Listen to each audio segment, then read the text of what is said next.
based on the opening speech by Taye Atske-Selassie Amde, Ethiopia Finance Forum, 2025. 1. Summary of the speech. In his opening speech at the 2025 Ethiopia Finance Forum, Taye Atske-Selassie Amde painted an ambitious portrait of Ethiopia's financial future. Rooted in a 106-year legacy of banking, he presented a roadmap for macroeconomic reform focused on correcting inflation, managing debt, and transforming a historically state-centric financial sector into a digitally driven, inclusive, and private sector-led engine of growth.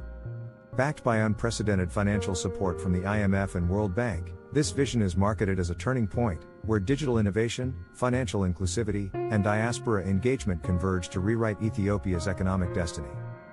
But let's be clear, this is not just a plan, it's a performance. A narrative built for global donors, not grounded in national reality. 2. The gap between reform and reality. Taye's address struck all the right chords: stability, innovation, transformation, but left the most important questions unanswered. How do you build financial inclusion in regions where banking agents are under military escort? What does digital finance mean in rural districts where there's no electricity, let alone trust in the state? What good is a national reform program when the very public servants meant to carry it out are on strike, unpaid and disillusioned? This is where the Finance Forum's optimism collapses under the weight of Ethiopia's current contradictions. 3. The elephant in the room: war in Oromia. While the government speaks of macroeconomic stabilization, Oromia, the economic and demographic heart of Ethiopia, is in a state of war. Drone strikes, village displacements, destroyed infrastructure, and a silenced media define the daily reality of millions. The security situation in parts of western Oromia remains volatile due to ongoing conflict between the regime forces and insurgent groups. Large areas are described as insecure and sometimes inaccessible, which can disrupt daily life and economic activities, including banking. Farmers can't access mobile networks. Teachers and health workers in the region report going unpaid for months. Yet this war, devastating in scale and consequence, went unmentioned in the speech. To speak of investment, fintech, and market liberalization without addressing the active militarization of the country's largest region is either willful ignorance or deliberate deception. 4. Civil servants on strike, and the system still expects delivery. Public sector workers, across Oromia, Oromia's Amharic-speaking region that includes Vulo, Gojam, and Gondar, and beyond, are either striking or working unpaid. These are the very people expected to carry out the reforms, expand financial access, educate the public, implement digital payment systems, and enforce regulatory policy. You cannot digitize an economy with demoralized, unpaid professionals. You cannot build a financial future on the backs of workers you refuse to respect. And yet, the Finance Forum calls on these same workers to shape a dynamic and inclusive financial sector. This is the cruel irony of top-down reform. It praises the very people it is quietly abandoning. 5. Digital finance, fantasy without infrastructure. Digital Ethiopia. Cashless future. Financial inclusion. These are powerful slogans, but in practice? Only 30% of Ethiopians have internet access, most in urban centers. Large rural areas lack electricity, making digital transactions impossible. Mobile banking in some zones is viewed as a surveillance tool, not a tool of empowerment.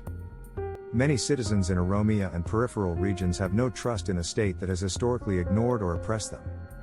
Digital dreams without infrastructure are hallucinations dressed as policy. 6. The IMF, the World Bank, and the Big Mask. Yes, the reform has attracted the largest concessional IMF loan in Ethiopian history, and major World Bank support. These institutions often bet on governments that sound reformist, whether or not they govern justly. But aid cannot be a substitute for trust, peace, or justice. Throwing billions at a regime that silences journalists, displaces civilians, and ignores grassroots demands may secure foreign press releases, but it does not build economic resilience. It builds resentment. 7. The truth the forum won't say: the convergence of macroeconomic reform, digital transformation, and untapped markets could be historic, if the government were willing to share power, pay workers, and make peace. Instead, what we see is reform without reconciliation, policy without infrastructure, investment campaigns while the countryside burns, speeches in Addis while public servants starve in the regions. This is not reform. This is an empire repainting its mask before it cracks. 8. What should happen instead? 1. Ceasefire and negotiation in Oromia must precede any serious national transformation. 2. Pay all striking workers immediately. Reform cannot be built on unpaid labor.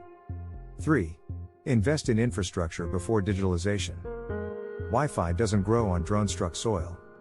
4.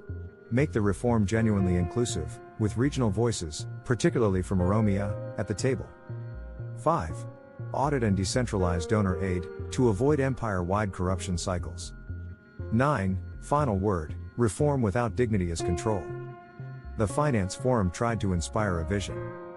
But a vision that refuses to see millions suffering in silence is not leadership. It is elitism in reformist language. If Ethiopia is to have a future worth investing in, it must stop governing through force and start governing through trust. Until then, digital finance, macroeconomic transformation, and sector-wide reform remain exactly that, a myth. Written for those who refuse to be dazzled by donor language and demand justice-driven economics instead. Subscribe. Share. Challenge the narrative. Because the people deserve truth, not state-sponsored fairy tales wrapped in PowerPoint. You can't fix a collapsing economy with buzzwords and borrowed suits, especially when your growth is funded by starvation and silence. Ethiopia's Finance Forum isn't a reform space, it's a mirage factory where graphs go up, but people stay down. Let's stop mistaking economic gaslighting for governance, because the people deserve more than polished illusions and lies.